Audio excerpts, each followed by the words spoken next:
अस्सलामुअलैकुम and welcome to my channel medico girl. इस video में मैं आपको जो बोन्स देगी हैं मैं ह्यूमरस और क्रेडियस, अल्ना, कार्पल बोन्स, मेटाकार्पल्स उन सब के बारे में बताऊंगी।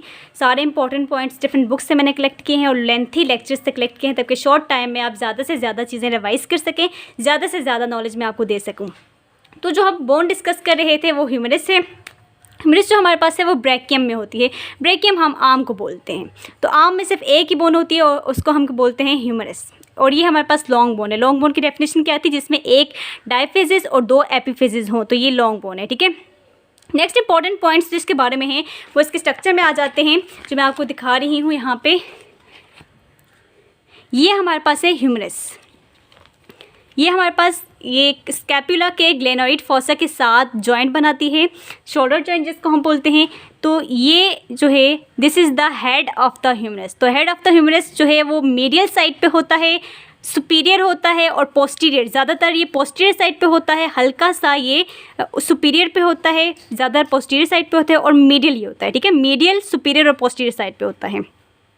उसके बाद इंपॉर्टेंट जो अपर पार्ट में प्रॉक्सिमल एंड पे जो दो इंपॉर्टेंट स्ट्रक्चर्स हैं वो ट्यूबरकल्स हैं। ठीक है, tubercles are the eminence are the elevations. दो एलिवेशंस होती हैं, एक को हम ग्रेटर ट्यूबरकल कहते हैं, एक को लेसर ट्यूबरकल कहते हैं।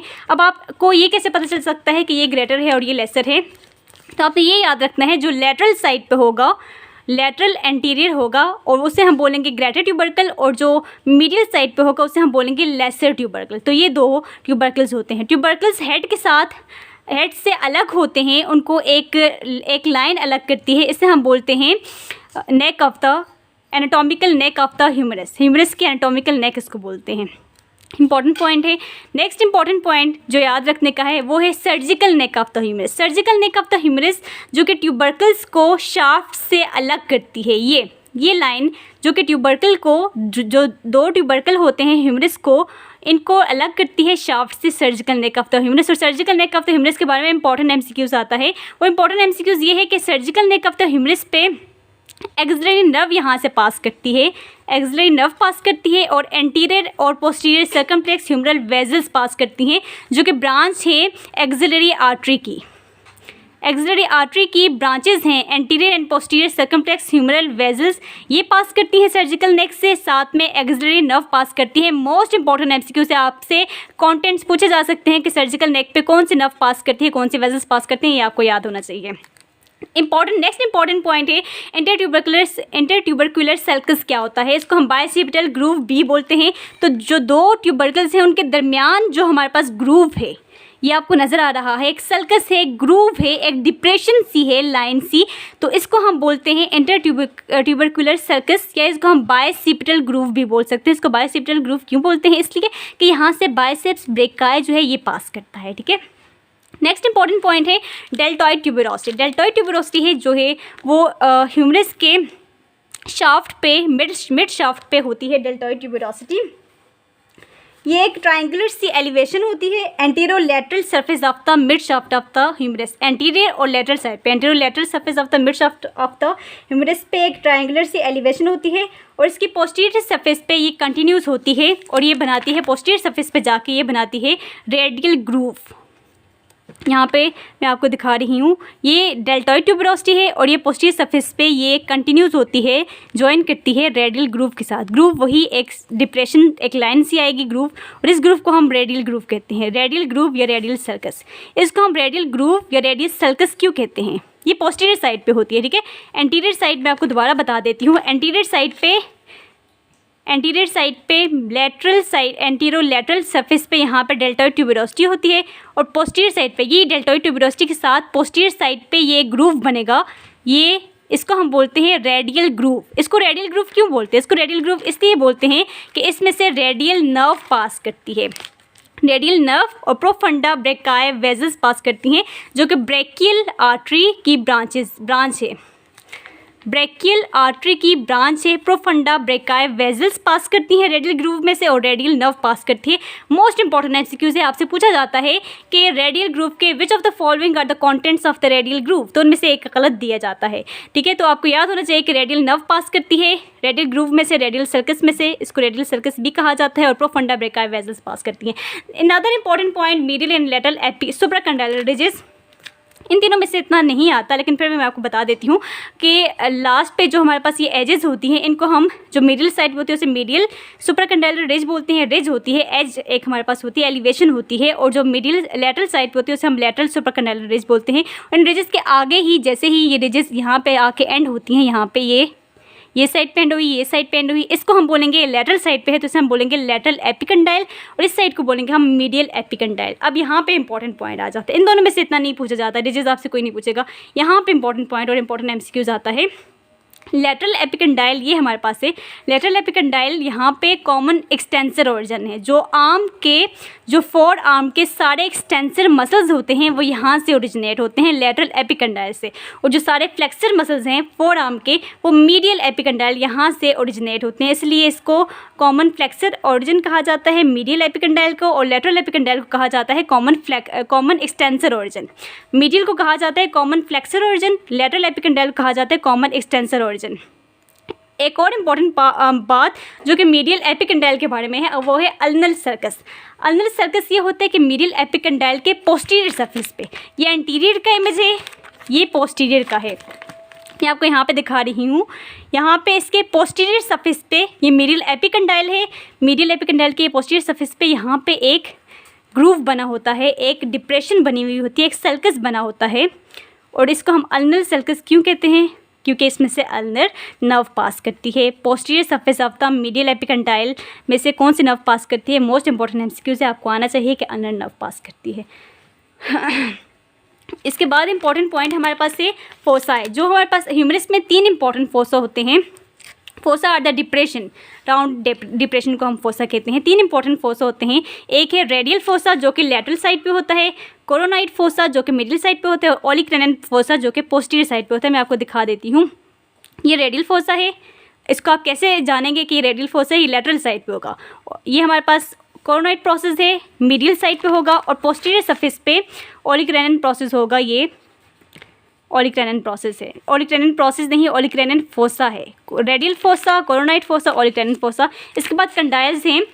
ह्यूमरस के 2 इंपॉर्टेंट कंडाइल्स हैं, एक है capitulum and the next is trochlea. जो कैपिचुलम है वो लेटरल साइड पे होता है, और जो ट्रोक्लिया है वो मिडिल साइड पे होता है। ठीक है, कैपिचुलम के बारे में मैं आपको बताऊं, कैपिचुलम जो होता है ये एक राउंड सा कंडाइल होता है, राउंड होता है, जबकि ट्रोक्लिया जो है ये पुली शेप्ड होता है। ट्रोक्लिया जो है ये पुली शेप्ड होता है।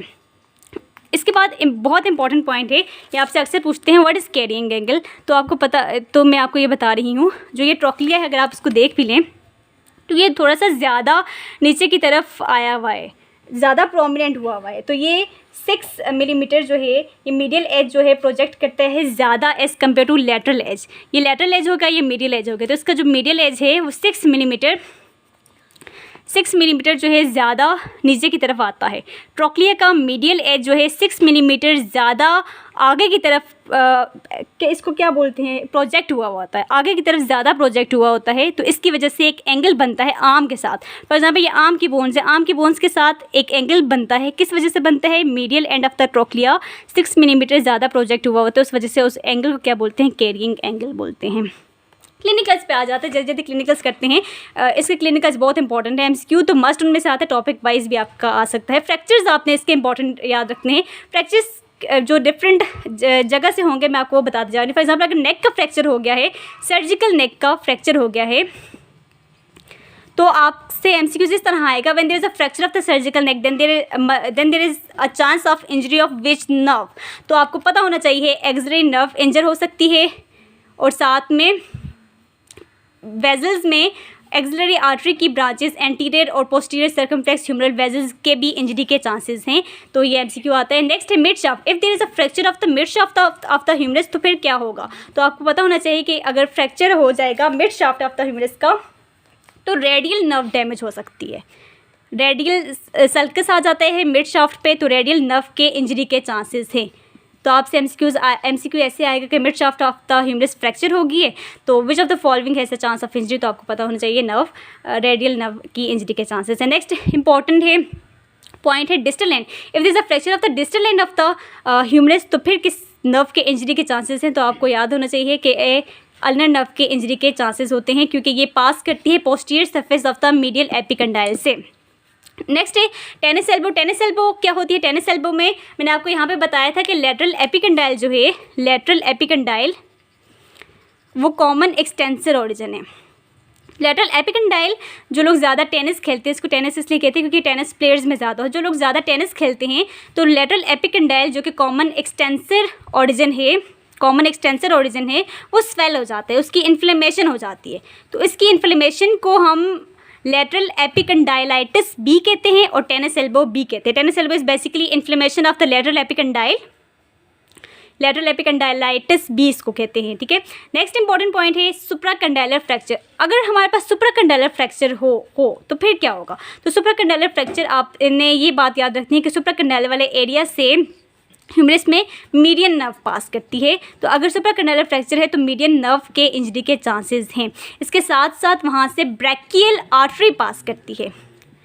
ब्रैकियल आर्टरी बी सुप्राकंडाइलर एरिया से पास करती है। तो ब्रैकियल आर्टरी जब हमारे पास डैमेज होगी, नहीं डैमेज तो नहीं होगी, उसकी ओक्लूजन होगी, वो उसका साइज़ एरिया स्मॉल हो जाएगा, उसको हम वॉल्कमैन्स इस्कीमिक फ्रैक्चर कहते हैं। मैं आपको इमेज दिखा देती हूँ। ये हमारे पास फ्रैक्चर है supracondylar fracture of the humerus का ये फ्रैक्चर है। तो इसकी वजह से there is occlusion of the brachial artery, brachial artery occlude होगी है, तो इसकी वजह से इस्कीमिक एरिया होगा, वॉल्कमैन इस्कीमिक फ्रैक्चर भी इसको कहते हैं, ठीक है। अनदर इंपॉर्टेंट एमसीक्यूज़ मैं आपके साथ 2 इंपॉर्टेंट एमसीक्यूज़ डिस्कस करने वाली हूँ। इक्विलेटरल ट्राइंगल, हमारे पास 3 बोन्स होती हैं अपर लिम में जो कि मिल के एक ट्राइंगल बनाती हैं, उसे हम इक्विलेटरल ट्राइंगल कहते हैं। वो हमारे पास 3 बोन्स ये हैं, ओलिक्रेनिन, आइए आप यहाँ से देख सकते हैं, ओलिक्रेनिन, medial condyle, medial epicondyle, lateral epicondyle, ये 3 मिल के ट्राइंगल बनाती हैं फ्लेक्स्ड एल्बो में।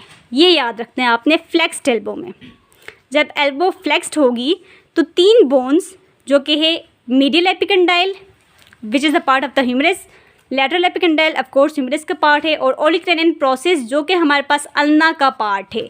ये तीनों बोन्स मिलके ट्राइंगल बनाएंगी फ्लेक्स्ड एल्बो में। और जब हम एल्बो, फॉर एग्जांपल ये फ्लेक्स किया हुआ है, उसके बाद जब हम एल्बो एक्सटेंड कर देंगे तो ये तीनों बोन्स जो हैं, बोनी पार्ट्स जो हैं, मीडियल एपिकंडाइल, लेटरल एपिकंडाइल और ओलिक्रेनिन, ये एक लाइन में आ जाएंगे, ठीक है। तो ये आपने बात इंपॉर्टेंट याद रखनी है कि जब फ्लेक्स होंगे तब ट्राइंगल बनाएंगे या जब एक्सटेंड होंगे। तो आपको याद होना चाहिए कि फ्लेक्स जब होंगे तब ये तीनों parts medial epicondyle, lateral epicondyle और ओलिक्रेनिन प्रोसेस मिलकर ट्राइंगल बनाएंगे।